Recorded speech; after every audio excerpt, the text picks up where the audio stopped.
ஆண்டவராக இயேசு கிறிஸ்துவின் நாமத்தினாலே மீண்டும் ஸ்பிரிச்சுவல் சயின்ஸ் ஆன்மீக அறிவியல் நிகழ்ச்சிக்கு உங்களை வரவேற்கிறோம். இப்போ தான் அந்த நிகழ்ச்சி ஆரம்பித்த மாதிரி இருந்தது. ஏறக்குறைய 25வது எபிசோடு நம்ம வந்திருக்கிறோம். இதுக்கு முன்னாடியே சயின்ஸ் அண்ட் சயின்ஸ் பண்ணும்போதும் அப்படி தான். இப்போ 2வது சீரீஸாக இதை கர்த்தர் கிருபை தந்தார். இதை ஏன் நம்மளுக்கு இந்த இன்ட்ரொடக்ஷன் கொடுக்குறேன் அப்படின்னா, அடுத்த எபிசோடு கூட, அதாவது 26வது எபிசோடு கூட நாம் இந்த ஸ்பிரிச்சுவல் சயின்ஸ் ப்ரோக்ராமுக்கு ஒரு சின்ன பிரேக் கொடுக்குறோம். அப்போ இதுக்கப்புறம் இந்த ப்ரோக்ராம் வராதா அப்படின்னா, இல்லை, கண்டிப்பாக வரும். கர்த்தருக்கு இஷ்டமானால், வருகை தாமதிக்குமானால் நிச்சயம் வரும். ஆனால் இந்த ப்ரோக்ராம் இல்லை, இதில் இது வரைக்கும் நீங்கள் என்னென்னலாம் டவுட்ஸ் இருக்குதோ, போன செக்ஷனில் கூட சொல்லியிருந்தோம், டவுட்ஸ் இருந்தால் கேளுங்க, கொஸ்டின்ஸ் அனுப்புங்க அப்படின்னு சொல்லியிருந்தோம். நிறைய பேர் கொஸ்டின்ஸ் அனுப்பியிருக்கிறீங்க, நிறைய கொஸ்டின்ஸ் வந்திருக்குது. இப்போது அந்த அடுத்த எபிசோடு கூட நம்ம இதை முடிச்சுட்டு என்ன செய்ய போகிறோம், Q&A ஆரம்பிக்கப்படும், கொஸ்டின் ஆன்சர் செக்ஷன் ஆரம்பிக்க போகிறோம். அதுலேயும் குறிப்பாக இந்த காலகட்டத்தில் இந்த 25 எபிசோடு 26 எபிசோடில் நீங்கள் கேட்டதுக்கான பதில்களை எங்களுக்கு தெரிஞ்சதும் ஆவியான ஒரு துணையோடு கூட உங்களுக்கு சொல்ல போகிறோம். வழக்கம் போல் நம்ம கூட இன்றைக்கி பிரதர் ரூபன் வந்திருக்கிறாங்க. அவங்ககிட்ட நம்ம இந்த கடைசி 2 எபிசோடில் உள்ள காரியங்களை பற்றி நாம் பேச போகிறோம். வாங்க நாம் நிகழ்ச்சிக்குள்ளே போகலாம். ப்ரைஸ்லார்ட் பிரதர். ப்ரைஸ்லார்ட். ரொம்ப சந்தோஷம். அதே நேரத்தில் அப்படி கண்ணை மூடி கண்ணை திறக்கிற மாதிரி அப்படிம்பாங்க. நம்ம இந்த செகண்ட் சீரீஸை பற்றி ஆரம்பிக்கலான்னு பேச ஆண்டவர் நமக்கு லீட் பண்ணதுலேருந்து 25 எபிசோடுக்குள்ளே வந்துட்டோம். ஆல்மோஸ்ட் 6 மாதத்துக்கிட்ட வந்துட்டோம். நம்ம உண்மையில் பெரிய கதையுடைய கிருபை தான். இந்த ஜேர்னியில் நிறைய விஷயங்கள், பிரயோஜனமான காரியங்களை நாங்கள் பார்க்குறோம். ஸோ இன்றைக்கி நம்ம இந்த தியாலஜி செக்ஷன் இறையியல்ல வேறு என்ன இன்றைக்கி நம்ம பார்க்குறோம். Once again all glory to Jesus. ஏன்னா நீங்கள் சொன்ன மாதிரி இப்போ ஆரம்பித்த மாதிரி இருக்குது. சயின்ஸ் அண்ட் சயின்ஸ் வந்து 1 year போச்சு. ஆனால் இது இப்போ ஆரம்பித்த 6 மாதம் அதுங்கிறது அன்பிலீவபிளாக இருக்குது. இப்போ தான் ஆரம்பித்த மாதிரி இருக்குது, அதுக்குள்ளே இவ்வளோ டைம் ஓடி இருக்குங்கிறது பிரமிக்கத்தக்க விஷயம். அது கரெக்டாக ஆண்டவருடைய ஆவியானவர் கைட் பண்ணி அதை லீட் பண்ணதை நம்மளால் நல்லாவே உணர முடிஞ்சுச்சு. So 200% glory to Jesus. And thank you once again for your invitation. So நீங்கள் சொன்ன மாதிரி நிறைய பேர் கொஷின் அனுப்பிச்சிருந்தாங்க. ஐ திங்க் இவங்க கொஷினை இந்த கேட்ட கொஷின்ஸுக்கு ஆன்சர் பண்ணாலே ஆல்மோஸ்ட் ஒரு 7-8 எபிசோட்ஸ் போயிடும்னு நான் நினைக்கிறேன். இது வரைக்கும் வந்தது சொல்கிறீங்க. ஆமாம், இப்போ இன்னும் வர வேண்டியது இருக்கு இல்லையா, நிறையா. ஆமாம். ஸோ ரெண்டாவது இந்த கேள்வி பதில் செக்ஷனுங்கிறது ஒரு ரொம்ப யூஸ்ஃபுல்லான செக்ஷனாக இருக்கும். பட் நம்ம அதை பற்றி அப்போ வரும்போது பேசலாம் நம்ம நினைக்கிறோம். இன்றைக்கி நம்ம ஏரியாவில் என்ன மெயினாக பார்க்க போகிறோம் நீங்கள்? ஸோ நம்ம டிஸ்கஸ் பண்ண மாதிரி இந்த எபிசோடும் இதுக்கு அடுத்த எபிசோடுக்கும் அப்புறம் நம்ம கொஷின்ஸ் நம்ம பார்க்க போகிறோம். ஸோ இந்த 2 எபிசோடு ஏன் ஸ்பெசிஃபிக்காக இப்போயே கூட நம்ம Q&A ஆரம்பிச்சிருக்கலாம். பட் ஸ்டில் அதை ஏன் நம்ம பண்ணல அப்படின்னா, அந்த கண்டினியூட்டி மிஸ் ஆகிடக்கூடாது அப்படிங்கிறதுக்கு தான். லாஸ்ட் ஒரு 3-4 எபிசோட்ஸாக நம்ம வந்து இந்த கிருபையும் கிரியையும் வச்சு நம்ம பார்த்துட்டு இருக்கோம். ஆமாம். ஸோ அதை கொஞ்சம் ஒரு ப்ராம்ப்டாக ஒரு ப்ராப்பராக ஃபினிஷ் பண்ணிட்டா ஐ திங்க் அந்த மாடூல் கம்ப்ளீட் பண்ணுறதுக்கு அது வசதியாக இருக்குங்கிறது என்னுடைய தாட். ஒரு பாடத்திட்டம் முழுமை பெற்ற மாதிரி இருக்கும். ஆமாம், ஆமாம். ஓகே. ஸோ நம்ம ஃபஸ்ட்டுலேருந்து அந்த செகண்ட் மாடல் வந்து நம்ம ஐ திங்க் 6வது எபிசோட்லேருந்து ஆரம்பிச்சோம்னு நினைக்கிறேன். ஓகே. அதுலேருந்து இப்போ செகண்ட் மாடல் போயிட்டுருக்கு, which is who is God who is man அப்படிங்கிற மாடலும் நம்ம இப்போ வரைக்கும் பார்த்துட்டு இருக்கிறோம். அதில் குறிப்பாக நம்ம ஒரு ஒரு ஒரு ஒரு தீமில் நம்ம பார்த்துட்டு இருக்கிறோம். என்ன அப்படின்னா, அதான் பார்த்தீங்கன்னா நம்மளுக்கு வந்து இந்த ஹியூமன் அட்டானமி, மனுஷனுடைய தன்னாட்சி சுதந்திரங்கிறது எவ்வளோ பெருசு, அதுக்குள்ளே எந்த அளவுக்கு நம்ம கொடுக்காத பட்சத்தில் காடு செயல் பண்ண முடியாது, இந்த மாதிரி காரியங்கள்லாம் பார்த்துட்டு இருக்கோம். ஸோ இன்றைக்கி அதே ஒரு இதை வச்சு தான் நம்ம பார்க்க போகிறோம். இன்னைக்கு போகிறதுக்கு முன்னாடி பைபிளை பற்றி ஒரு விஷயம் சொல்கிறோம். என்ன அப்படின்னா, ஒரு சயின்டிஃபிக் எக்ஸாம்பிள் வச்சு நான் சொல்கிறேன்னே. இப்போ இது வந்து ஒரு மொபைல் ஃபோன் வச்சுக்கோமே. இந்த மொபைல் ஃபோன் இருக்குது. இந்த மொபைல் ஃபோன் வந்து 3 dimensional ஆப்ஜெக்ட் நம்ம சொல்கிறோம். அதில் நம்ம மேத்தமெட்டிக்கலாக பார்த்தோம்னா, ரெண்டு ஃபிசிக்ஸை வச்சு பார்த்தோம்னா, இது ஒரு X dimension, Y dimension, Z dimension, 3 dimension இதில் பார்க்கலாம் நம்ம. அதனால தான் இதை 3 dimensional இமேஜின்னு சொல்கிறோம். இதை யூஸ்வலாக இதை பார்க்குறதுக்கு நம்ம மனுஷனுக்கு இருக்க கெப்பாசிட்டி வந்து பார்த்திங்கன்னா, ஒரே நேரத்தில் இதை மொத்தத்தையும் இப்படி பார்க்க முடியாது. அந்த எபிலிட்டி நம்மளுக்கு கிடையாது. இதில் யூஸ்வலாக என்ன பண்ணுவாங்கன்னா, ஃபிசிக்ஸில் ஃப்ரேம் ஆஃப் ரெஃபரன்ஸ்னு சொல்லுவாங்க. நீங்கள் எந்த இடத்துலேருந்து பார்க்குறீங்க அப்படி பார்க்கும்போது மேக்ஸிமம் 3 வியூ சொல்லுவாங்க. Top view, side view, bottom வியூன்னு சொல்லுவாங்க. ஆனால் இதை ஒவ்வொரு இதாக இப்படி திருப்பி திருப்பி பார்க்கும்போது ஆல்மோஸ்ட் கவுண்ட்லெஸ் நூற்றுக்கணக்கான வியூஸ் நீங்கள் இதில் பார்க்கலாம். நூற்றுக்கணக்கான ஃப்ரேம் ஆஃப் ரெஃபரன்ஸ் வந்து நம்ம பார்க்கலாம். அதான் நம்ம பெர்ஸ்பெக்டிவ்ஸ்னு சொல்கிறோம். இப்படி பார்க்கும்போது உங்களுக்கு ஒரு குறிப்பிட்ட பொசிஷன் நம்மளுக்கு இதில் தெரியும் ஃபோனில். ஒருவேளை இப்படி திருப்பி பார்த்தோம்னா இன்னொன்று கொஞ்சம் தெரியும். கொஞ்சம் கொஞ்சம் நகட்ட ஒரு சைடு மறையும், இன்னொரு சைடு நம்மளுக்கு தெரிய ஆரம்பிக்கும். இதான் வந்து நம்ம 3 dimensional ஆப்ஜெக்டே நம்ம ஒரே நேரத்தில் எல்லாத்தையும் பார்க்குற ஒரு எபிலிட்டி வந்து மனுஷங்களுக்கு கிடையாது. இதை எக்ஸாம்பிளாக வச்சுட்டு இப்போ காட்ஸ் நேச்சர் வச்சு பார்ப்பேன். காடுடைய டைமென்ஷன் எத்தனை நம்மளுக்கு யாருக்குமே தெரியாது. ஆமாம், நம்ம அடிக்கடி அதை பேசியிருக்கோம். நம்ம வியூவில் தான் அது 3 டைமென்ஷனாக நம்ம அவரை பார்த்துக்கிட்டு இருக்கணும் ஒழிய அவருக்கு மல்டி டைமென்ஷன் இருக்கு. அவர் எத்தனை டைமென்ஷன்ல இயங்குறாரு, அவருடைய வார்த்தைகள் எப்படிப்பட்டதுங்கிறதெல்லாம் நம்மளுக்கு முழுசா புரிஞ்சுக்கிற கெப்பாசிட்டி வந்து மனுஷங்களுக்கு கிடையாது. ஸோ பைபிள் எப்பவுமே ஒரு விஷயத்த புரிஞ்சுக்கும் போது அந்த கான்டெக்ஸ்ட்லாம் புரிஞ்சுக்கணும். ஒரு விஷயத்த ஒரு ஒரு ஒரு ஒரு பர்டிகுலர் விஷயத்தை எடுத்தோம்னா அந்த கான்டெக்ஸ்ட்ல நம்மளுக்கு என்ன கண்ணில் தெரியுதோ அதை நம்ம புரிஞ்சுக்கணும். சம்மந்தமே இல்லாத இன்னொரு இடத்துல போய் சொருகுனாங்கன்னா கன்ஃபியூஸ் ஆகிறதுக்கு நிறைய சான்ஸ் இருக்கு. அது யூகத்தின் அடிப்படையில் போயிடும். அப்படி இருந்திருக்கலாமோ அப்படின்றது, ஏன்னா அவங்களுக்கு தெரியல, அவங்க பார்க்கல. நான் அடிக்கடி ரெவலேஷன் படிக்கும்போது எனக்கு ஆண்டவர் சொல்லிக் கொடுத்தது தான். என்ன அப்படின்னா, உனக்கு நான் என்ன சொல்லிக் கொடுக்கணும்னு அந்த ஆங்கிளில் பாரு, அதை படிச்சுக்கோ. சம்டைம்ஸ் நமக்கு சொல்லிக் கொடுத்தவங்களோட ஆங்கிள் ஒன்று இருக்கும், அவங்களும் சரியாக சொல்லி கொடுத்துருப்பாங்க, அந்த ஆங்கிள் ஒன்று இருக்கும். ஆனால் நம்ம யூகிக்கிற ஆங்கிள் ஒன்று இருக்குது. இதுவாக இருக்கலாமோ. நான் சொல்கிறது ஒரு உதாரணத்துக்கு தான். இப்போது இது என்னோடய சப்ஜெக்ட்லேருந்தே சொல்கிறேனே, ஆன்டி கிரைஸ்ட் அப்படின்னு சொல்லி எடுத்து நம்ம அதை பேசும்போது அந்த குணாதிசயம் வந்து இன்னைக்குள்ள சில தலைவர்களுக்கு பொருத்தமாக இருக்கும். நீங்கள் சமீபத்தில் உங்களுடைய நேற்றுவரையில் பார்த்தேன் அந்த. ஆமாம், அதனால தான் ரொம்ப தெளிவாக சொல்லுவோம், இவர் ஆன்டி கிரைஸ்ட் இல்லை, ஆனால் சுபாவங்கள் இருக்குது. ஸோ இப்போ நான் யூகிச்சுக்கிறேன்னு வச்சுக்கோங்க, ஒருவேளை இவராக தான் ஆன்டி கிரைஸ்டாக இருக்குமோ அப்படின்னும் போது மற்ற வசனங்கள் எல்லாத்துலேயும் எனக்கு வந்து இது அடிபட்டு போயிடும். சில காரியங்களில் வேறு இருக்கும், ஆனால் ஆன்டி கிரைஸ்ட் கூடிய மற்ற குணாதிசயங்கள் இதுக்கு ஒத்து போகாது.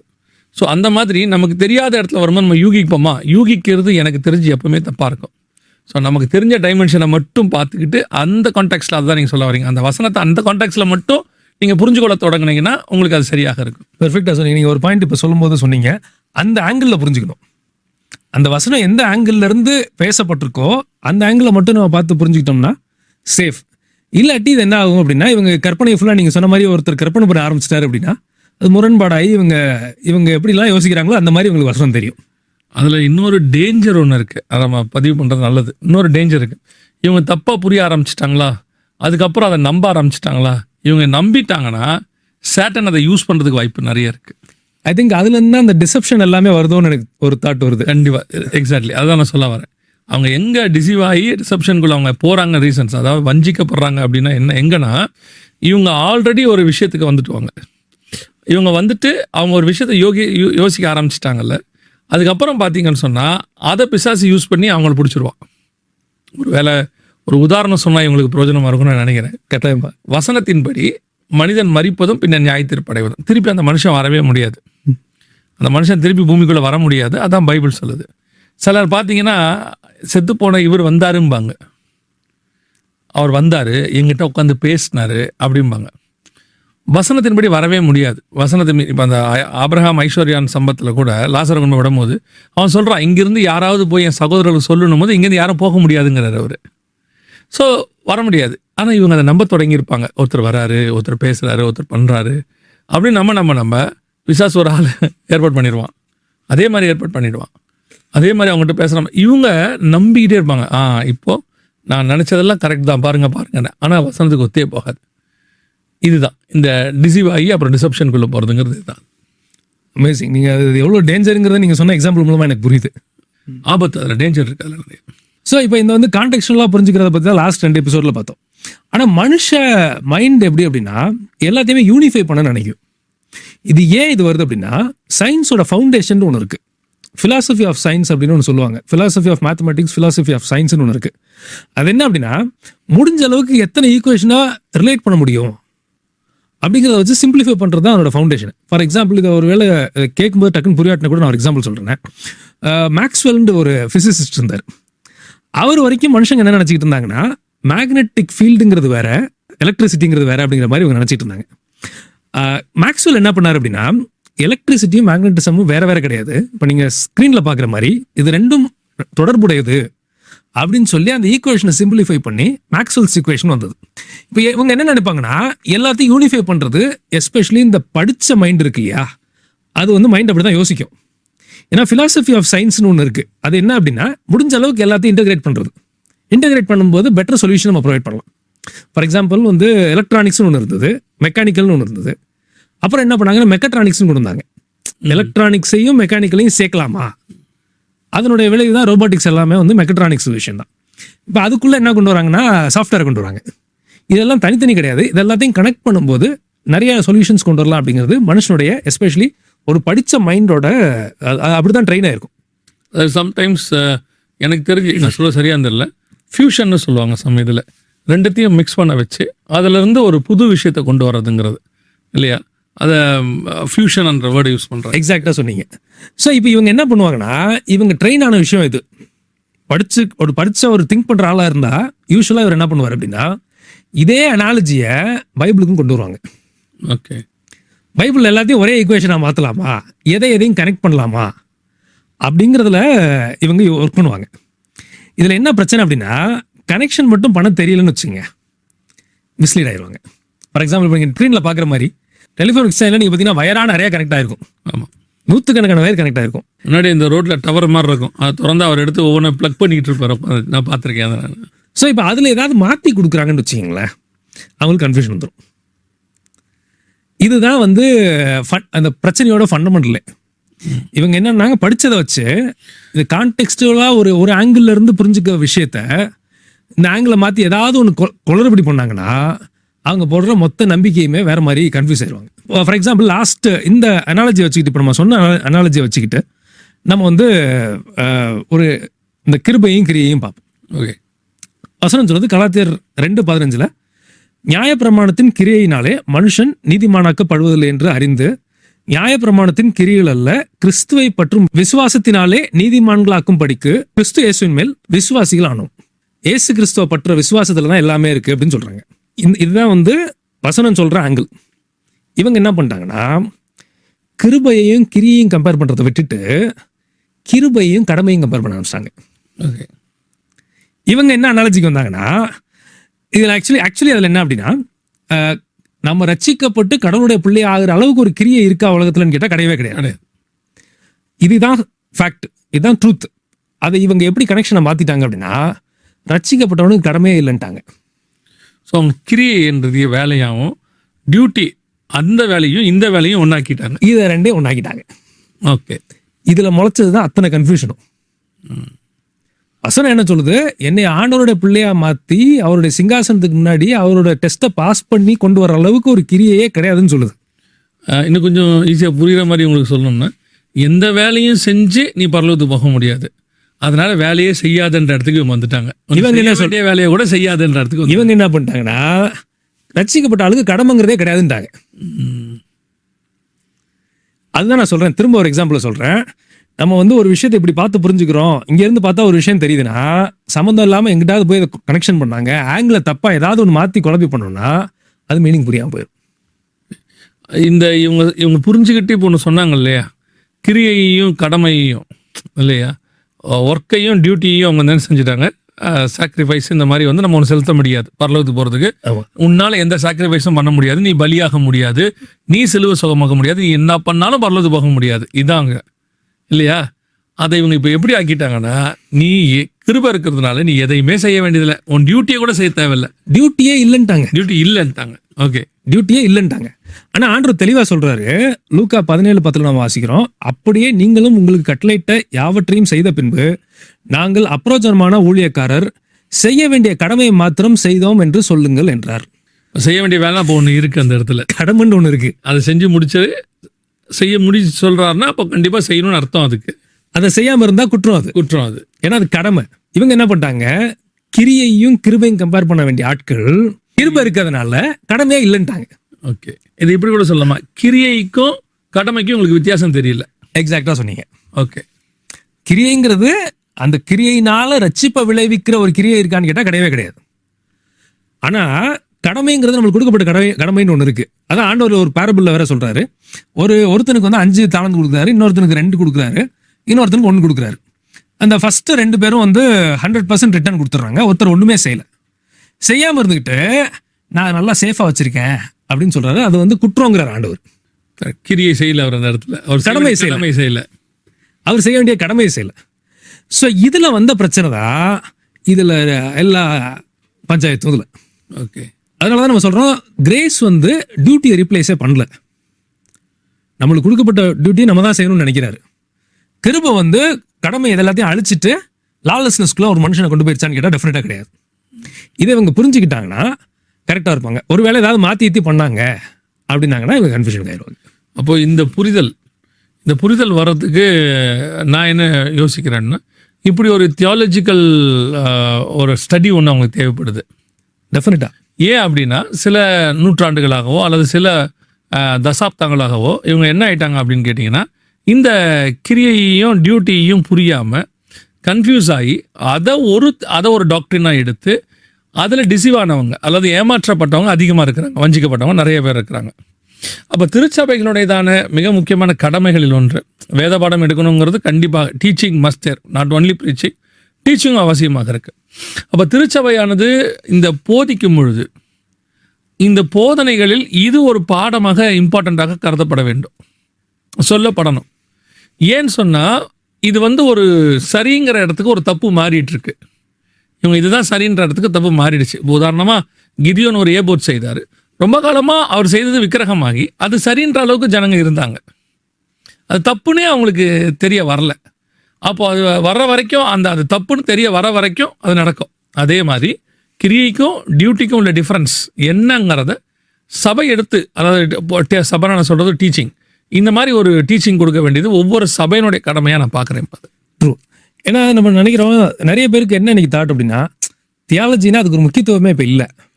தியாலஜினா அது வேற ஆயிடுச்சு. இப்போ நீங்கள் நினைக்கிற தியாலஜி நம்ம இப்போ எடுத்துகிட்டு பேசுகிற தியாலஜி இல்லை. தியாலஜினா அது பைபிள் காலேஜில் உள்ளதான ஒரு சப்ஜெக்ட். பேச்சுலர் ஆஃப் தியாலஜி வாங்குறதுக்கு சர்டிஃபிகேட், அதில் என்ன படிக்கிறோன்றது கூட கிடையாது. இப்போ அவங்க அதை புரிஞ்சு படிக்கிறவங்க ரொம்ப குறைவான சொற்பம் தான். அவங்களுக்கு அது சர்டிஃபிகேட்டுக்கான ஒரு பாடம், அவ்வளோதானே ஒழிய புரிதலே கிடையாது. அந்த புரிதல் வந்தால் தானே இவங்களை என்லைட் பண்ண முடியும், ஜனங்களை ஒரு வெளிச்சத்துக்குள்ளே கொண்டு வர முடியும். அந்த புரிதல் தியாலஜியோட முதல்ல தியாலஜினா என்னன்னு தெரியாது இவங்களுக்கு. அந்த இடத்துக்கு இப்போ போயிட்டுருக்கு. இப்போ அந்த இடத்துக்கு அதனால தான் நம்ம சொல்கிறோம், தியாலஜியை சரியாக படிக்கலைன்னா அது நல்லது பண்ணுறத விட கெட்டதும் அதுக்கு பண்ண முடியும். நீங்கள் யோசிச்சு பாருங்க, கடமையாக ஒருத்தர் இல்லைங்கிறாரு, கடமையாக உங்களுக்கு நீங்கள் ரசிக்கப்பட்டாலும் கடமைங்கிறதே ஒன்று கிடையாதுங்கிறாரு. இவர் எந்த மாதிரி மைண்ட் செட்டுக்கு வருவார்? அது தியாலஜி மாதிரி தான் தெரியுது, அது லாஜிக்கலி கரெக்ட் மாதிரி தான் இவங்க சொல்கிற. அதில் என்ன பெரிய பிரச்சனைனா, இவங்க சொல்கிறாங்க இல்லையா, அந்த லாஜிக்கலி ஹியூமன் லாஜிக்லையும் மேத்தமெட்டிக்ஸும் போட்டிங்கன்னா கரெக்ட் மாதிரி தான் இருக்கும். அது இயேசு கிறிஸ்து எல்லாமே செஞ்சு முடிச்சிட்டாரு. இந்த ஸ்டேட்மெண்ட் உண்மைனா உண்மை, மாட்டுக்கிறதே இல்லை. இல்லை, ஆமாம். அப்போ நீங்கள் எதுக்கு செய்யணும் அப்படின்னு சொன்னால் இது லாஜிக்கலாக கரெக்ட் மாதிரி தான் தெரியும். மேத்தமெட்டிக்கலாக அதை ஈக்குவேட் பண்ணிங்கனாலும் கரெக்ட் மாதிரி தான் தெரியும். ஆனால் அது வஞ்சகமாக இருக்கும். இப்போது பவுல் சொல்கிறாரு, நான் சிலுவையில் அறையப்பட்டிருக்கிறேன். இயேசு சிலுவை சுமந்துட்டார், நான் ஏன் சிலுவை சுமக்கணும்? அடுத்து இயேசு சொல்கிறார், அவனவன் தன் சிலுவையை சுமந்து கொண்டு என்னை பின்பற்றி வர கடவன். அப்போ இயேசு சொல்கிற சிலுவைக்கும் இவங்க சுமக்க சொல்கிற சிலுவைக்கும் டிஃப்ரென்ஸ் இருக்குது. அவர் நம்முடைய பாவங்களை சுமதித்தார், அது பாவம், இது கடமை. உன்னை நீ சிலுவையில் அறைய வேண்டி இருக்கிறது. நான் உன் பாவத்தை மன்னிச்சிட்டேன், உன் மாம்சத்தை நீ தான் மேற்கொள்ளணும், அதுக்கான காரியங்களை நான் உனக்கு உதவி செய்வேன். அவையானவர் உதவி செய்கிறார். ஆனால் சிலுவை சுமக்க வேண்டியது நம்முடைய வேலை தானே. இந்த சிலுவையை அந்த சிலுவையை இவங்க எப்படி பார்க்குறாங்க? ஒரே சிலுவையாக பார்க்குறாங்க. அவர் தான் சுமந்துட்டாரு, நான் ஏன் சுமக்க வேண்டும் அப்படின்னா, அப்போது இவர் சொல்கிறார்ல, அவனவன் தன் சிலுவையை சுமந்து கொண்டு எடுத்துக்கொண்டு என்னை பின்பற்றி வர கடவன். பவுல் சொல்கிறார், என்னை நான் சிலுவையில் அறைந்திருக்கிறேன். அப்போ அந்த சிலுவை பற்றின உபதேசம், இந்த நான் சும்மா ஒரு உதாரணத்துக்கு தான் இதை நான் சொல்ல வரேன். சிலுவை அப்படின்னு எடுத்துக்கிட்டா சுமக்க தேவையில்லைங்க, ஏன் அதான் ஏசு சுமந்து முடிச்சிட்டாரு, அப்புறம் எதை சொன்னார் சுமந்துக்கிட்டு வான்னு? இந்த புரிதல் தான் டியூட்டிக்கும் கிரியைக்கும் உள்ள டிஃபரன்ஸ். இதுதான் டிஃப்ரென்ஸ். இதில் ஏதாவது கொஞ்சம் நீங்கள் இந்த ஆங்கிளை மாற்றி ஏதாவது வச்சு புரிஞ்சுக்கிட்டாங்கன்னா இது மொத்தத்தையும் ஒரு ஆளையே ஒன்றும் இல்லாமல் ஆக்கிரும். ஒன்றுமே செய்ய மாட்டோம். அதுக்கு தான் ஒரு 2-3 எக்ஸாம்பிள்ஸை பார்ப்பேன். இதில் நான் பார்த்து ஆச்சரியப்பட்ட விஷயம், உங்கள் தாட் நீங்கள் அதில் சொல்லுங்கள். வெளிப்படுத்தல் 19 நான் பார்க்குறோம், பரலோகத்தில் உள்ள சேனைகள் வெண்மையும் சுத்தமுமான மெல்லிய வஸ்திரம் தரித்தவர்களாய் வெள்ளை குதிரையின் மேல் ஏறி அவருக்கு பின் சென்றார்கள். இது யாருன்னு நான் அண்டர்ஸ்டாண்ட் பண்ணது, ஆண்டவர் வெள்ளை குதிரையில் ஏறி போகிறாரு. அங்கே போன ஜனங்கள் தான் திரும்ப வெள்ளை குதிரையில் ஏறி வராங்க இல்லையா? அவங்க தான் திரும்ப வராங்க. இவங்க திரும்ப எதுக்கு வராங்க அப்படின்னா, சண்டை போட்டு உலகத்தை ஜெயிக்கிறதுக்காக வராங்க. நான் யோசிச்சு பார்த்தேன், ஹெவனுங்கிறதே ரெஸ்ட் தானே, ரெஸ்டிங் பிளேஸ் தானே. நம்ம யூஸ்வலாக நம்ம அது rest in peace, RIP, rest in peace தானே. அங்கேருந்து எதுக்கு இவங்க குதிரையில் ஏறி திரும்ப வரணும்? இல்லை, இன்னொன்று யோசிச்சு பாருங்க, ஆண்டவர் குதிரையில் ஏறி வராருன்னா எப்படினாலும் ஜெயிக்க தான் போகிறாங்க. இவங்க யாரும் வரலைனாலும் அவங்க ஜெயிக்க தான் செய்வாங்க. ஏன்னா காட் ஆஃப் த யூனிவர்ஸ் குதிரையில் ஏறி வரும்போது அவரை இன்னொருத்தர் சண்டை போட்டு ஜெயிக்கிறதுங்கிறதுலாம் கற்பனை கூட பண்ண முடியாத விஷயம். எப்படியும் ஜெயிச்சிருவாங்க. இதில் 2 விஷயம் நான் பார்க்குறேன். ஒன்று அவர் ஏறின வெள்ளை குதிரைவையே இவங்களுக்கும் கொடுத்து அவங்க அன்பை காண்பிக்கிறாரு, ஒரு ஆஸ்பெக்ட். இன்னொரு ஆஸ்பெக்ட் நான் யோசிக்கும் போது அது ஸ்டாச்சுட்டரி ஆஸ்பெக்ட். என்ன அப்படின்னா, இந்த உலகங்கிறது மனுஷனுடைய தன்னாட்சிக்கு உட்பட்ட விஷயம். அதில் அவர் ஜெயிக்கிறாரு, ஆனால் அங்கே மனுஷனும் இருக்கணும்னு விரும்புகிறாரு. ஏன்னா அவனுடைய சுயாட்சிக்கு உட்பட்ட விஷயம். இங்கே எப்படி டியூட்டியே இல்லைன்னு நம்ம சொல்ல முடியும்? மறித்து பரலோகத்துக்கு போயிட்டு சண்டை போடுறதுக்கு இவங்க திரும்ப வராங்க இல்லையா? அதை டியூட்டியாக தான் நான் பார்க்குறேன். நீங்கள் உங்கள் தாட்ஸு. நான் இது இப்போ நீங்கள் தியாலஜியில் பார்த்தீங்களே, நான் எஸ்கட்டாலஜியில் பார்ப்பேன். அதை எஸ்கட்டாலஜியில் எப்படின்னா, இப்போ வெள்ளை குதிரைங்கிறது என்ன அப்படின்னும் போது சகரியாவில் 6ஆம் அதிகாரத்தில் குதிரை என்பது ஒரு ஸ்பிரிச்சுவல் ஸ்பிரிட், அந்த 4 ஆவிகளை குறிக்கும். ஸோ இவர் வந்து ஸ்பிரிட் எந்த ஒயிட் வெள்ளை குதிரை அப்படின்றது சமாதானம் உள்ளுக்குள்ளே வந்து ஒரு 1000 வருஷம் சமாதானமான ஆட்சி பண்ண வரப்போகிறார். இதை தான் ஆன்டி கிரைஸ்ட் 6ஆம் அதிகாரம் 2ஆம் வசனத்தில் போலியான சமாதானத்தை வெள்ளை குதிரையில் ஏறி இருக்க கண்டேன். அவன் ஒரு போலியான சமாதானத்தை உலகத்தில் கொண்டு வருவான், அது போயிடும். இப்போ இவர் வந்து ரியல் சமாதானத்தை கொண்டு வர்றாரு. இவர் கூட வர்றவங்களும் அதே ஆட்சியை பண்ண வராங்க. ஏன்னா அவரோடு கூட பாடு சகித்தோமானால் அவரோடு கூட ஆளுகையும் செய்வோம்.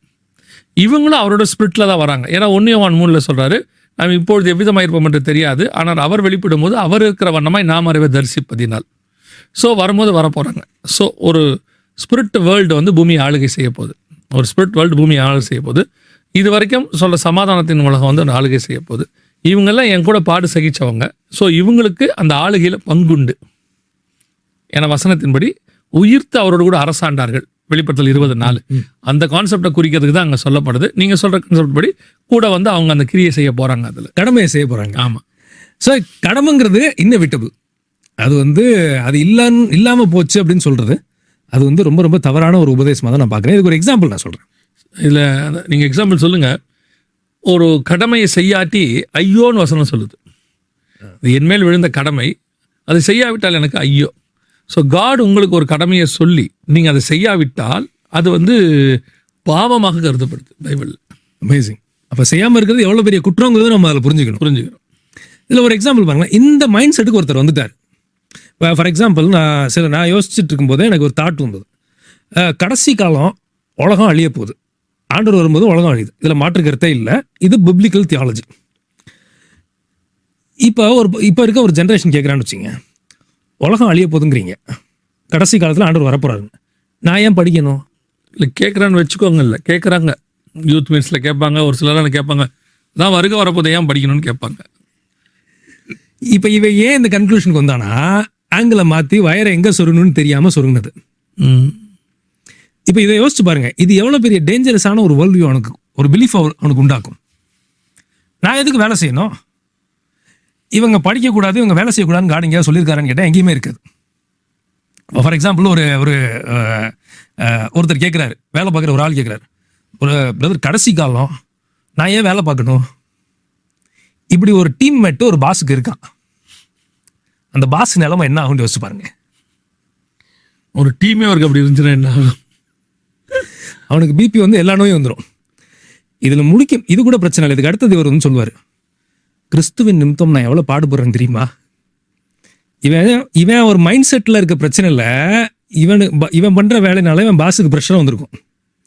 ஆனால் இவனுக்கு மைண்டில் என்ன பிலீஃப் வரும் அப்படின்னா, கிறிஸ்துவுக்காக நான் எவ்வளோ பாடுபடுறேன், இந்த உலகம் என்னை பகைக்குதும்பா.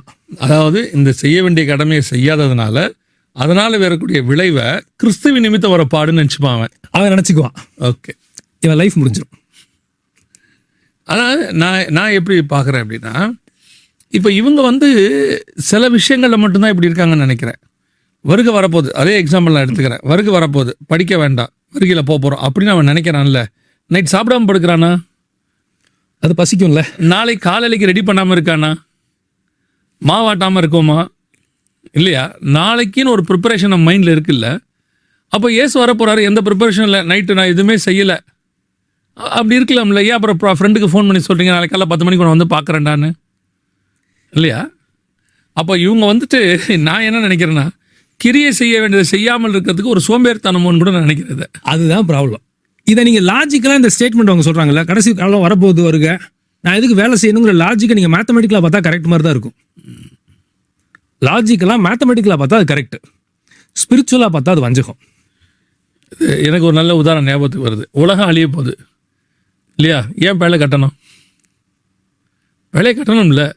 உலகம் அழிதுன்ட்டு நோவா சும்மா இருக்க முடியுமா? அவர் செய்ய வேண்டிய கிரியை ஒன்று இருக்கு, கடமை. அந்த கடமையை செய்து முடிக்கிறதுக்கும் அதனால் வரக்கூடிய பலன் தான் அதனால் அவர் மீட்கப்படுவது.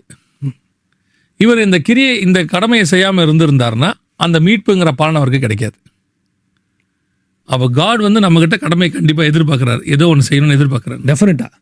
இன்னொரு ஆங்கிளில் பார்ப்பேன், இவன் இந்த உலக காரியத்தையே ஒழுங்காக செய்யலைன்னா ஆவிக்குரிய காரியத்தை எப்படி ஒழுங்காக செய்வான்? எக்ஸாக்ட்லி.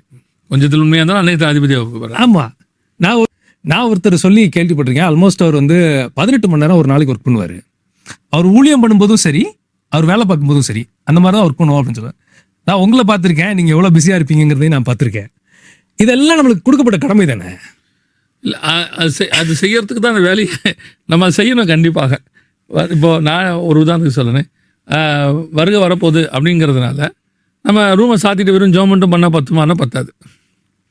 அது அந்த வருகைக்கு அந்த நேரத்தில் ஆயத்தப்படுத்து இதில் நிறைய விஷயங்கள் இருக்குது. அதெல்லாம் செய்யாமல் சும்மா இருக்கிறது பாவமாக கருதப்படும். அதுதானே இல்லையா? அப்போது 18 hours இன்னும் ஒரு படி மேலே போய் பார்த்தீங்கன்னா, உலக பிரகாரமாக 12 மணி நேரம் வேலை செஞ்சுருந்தா இதுக்கு ஒரு 18 மணி நேரம் வேலை செய்யணும். ஜாஸ்தியாக தானே பண்ணணும். ஆமாம், அதான் ஒரு 1/2 hour 1 hour எக்ஸ்ட்ரா செய்யணும். ஏன்னா நம்ம ஹெவன்லி கிங்டமுக்கு வேலை பார்க்குறோம். இப்போ எப்படி ஆயிடுச்சு, அங்கே தான் நான் 12 மணி நேரம் வேலை செஞ்சேன், இங்கே நான் வந்து வேலை செய்ய வேண்டியது இல்லை. ஆண்டவர் எல்லாம் செஞ்சு முடிச்சிட்டாரு. நான் ரெஸ்ட் எடுக்க தான் இங்கே வந்திருக்கேன், ரட்சிக்கப்பட்டது ரெஸ்ட் எடுக்க தான் அப்படிங்கிற மாதிரி ஆயிடுச்சு. அப்படி மாறிடுச்சு. இதில் என்னன்னா, இவங்க வெளியில் பேசும்போது இவங்களோட அந்தரங்கம் வந்து இந்த மாதிரி ஏதாவது ஒரு தப்பான ஒரு விஷயத்த பிலீவ் பண்ண ஆரம்பிச்சிருப்பாங்க. ஆனால் அவங்க பேசுறது வந்து பார்த்தீங்கன்னா வேறு ஏதோ ஒன்று பேசுவாங்க. ஃபார் எக்ஸாம்பிள் சொல்லணும்னா, மோசைக்கு வந்து திரும்ப போனால் கொன்றுவாங்கிற பயம் இருக்கும்.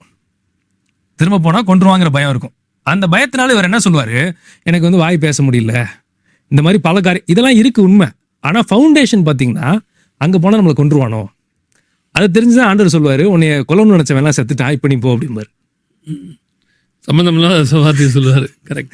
அவன் இங்கே அதை பற்றி சொல்லியிருக்கவே மாட்டான். ஆனால் மனசுக்குள்ளே அவனுக்கு அவருக்கு இருந்த பயம் என்னன்னா, அது போனால் நம்ம கொலை பண்ணிடுவான். அதே மாதிரி இவங்களுக்கு ஏதோ இவங்க பிலீஃப் சிஸ்டமில் ஏதோ ஒரு கரப்ஷன் உள்ள வந்திருக்கும், வஞ்சகம் வந்திருக்கும். அதனால இவங்க என்ன பேசுவாங்கன்னா, ஆண்டவர் தான் வராருல்ல, நான் எதுக்கு வேலை செய்யணும், எனக்கு எதுக்கு கடமை அப்படிங்கிற மாதிரி நரேட்டிவ் மாற்றுவாங்க. அதில் வர்ற விளைவு என்ன சொல்லுவாங்கன்னா, உலகம் எங்களை பகைக்கிறது, ஆண்டவருக்காண்டி நாங்கள் வழியை சுமக்கிறோம் அப்படின்னு சொல்லுவாங்க. வேலை செய்யாமல் சும்மா இருந்துட்டு அதுக்கப்புறம் கண்டிப்பாக ஒரு தரித்திரம் வரும். ஸ்பிரிச்சுவலாகவும் சரி, ஒரு ஊழியத்துக்குன்னு பாதையிலே நான் சொல்கிறேன். நீங்கள் உலக பிரகாரமாக ஒரு 8 மணி நேரம் 10 மணி நேரம் வேலை செஞ்சீங்க, விட்டுட்டு ஊழியத்துக்கு வரீங்க. அப்போ ஊழியத்துக்கு வந்தால் 10 மணி நேரம் வேலை செய்யணும், ஞாயிற்றுக்கிழமை மட்டும் வேலை செஞ்சால் போதுங்கிற முடிவுக்கு நீங்கள் வரீங்க. ஆனால் காட் என்ன எக்ஸ்பெக்ட் பண்ணுறாருன்னா, அதை விட எனக்கு அதிகமாக தான் செய்யணும்னு அவர் எதிர்பார்க்குறாரு. அப்போ நீங்கள் அந்த 8 மணி நேரம் வேலை செஞ்சால் போதும், ஞாயிற்றுக்கிழமை மட்டும் பண்ணால் போதும்னு முடிவெடுக்கும் போது அதுக்குரியதான பலன் தான் உங்களுக்கு வரப்போகுது. இவங்க என்ன சொல்லுவாங்கன்னா, ஆண்டவருக்காக வந்தேன், உபத்திரவப்படுறேன், கஷ்டத்தில் வர்றேன். ஸோ நீங்கள் எவ்வளோ கடமையை நீங்கள் செய்கிறீங்களோ அவ்வளோ கர்த்தரிங்க அதுக்கான பலனை கொடுக்க வல்லமை. அவன் கிரியைக்கு தக்கதான பலன் வருதுன்னு தானே அவர் சொல்கிறாரு. ஏதோ ஒரு விதத்தில் வரதானே செய்யுது. ஸோ இந்த செய்யாமல் உட்காந்துட்டு அதே நேரத்தில் அதனால் வரக்கூடிய விளைவுகளை உபத்திரவம்னு சொல்லக்கூடாது. அப்படிதான் நீங்கள் சொல்கிறீங்க. ஆனால் இது பார்க்குறதுக்கு எப்படி தெரியும்னா, அவர் சொல்கிறது உண்மை கரெக்ட் மாதிரியும் லாஜிக்கலி சென்சிபிள் மாதிரியும் தான் தெரியும். ஆண்டவருக்காக விட்டுட்டு வந்தார், இப்போ ஒரு உபத்திரவப்படுறாரு. ஆனால் நடுவில் ஒரு கடமையை வந்து மிஸ் ஆகிறதுங்கிறது தெரியாது, அது வெளியில் தெரியாது. ரொம்ப ரொம்ப ரொம்ப சந்தோஷம். நல்ல எக்ஸ்ப்ளனேஷன். அதாவது இன்றைக்கி உள்ள யங்ஸ்டர்ஸ் மினிஸ்ட்ரிக்கு வரவங்க என்ன செய்யணுங்கிறதுக்கு இது வந்து ஒரு நல்ல உதாரணமாக இருக்குது. கத்திரசித்தமானால் இன்னொரு எபிசோட் வழியாக நம்ம சந்திக்கலாம். பிரதருடையதான இந்த காரியங்கள் அவருடைய சேனல் வைஸ் ஆஃப் பைபிள் அதுலேயும் வருது, நீங்கள் அதையும் பாருங்கள்.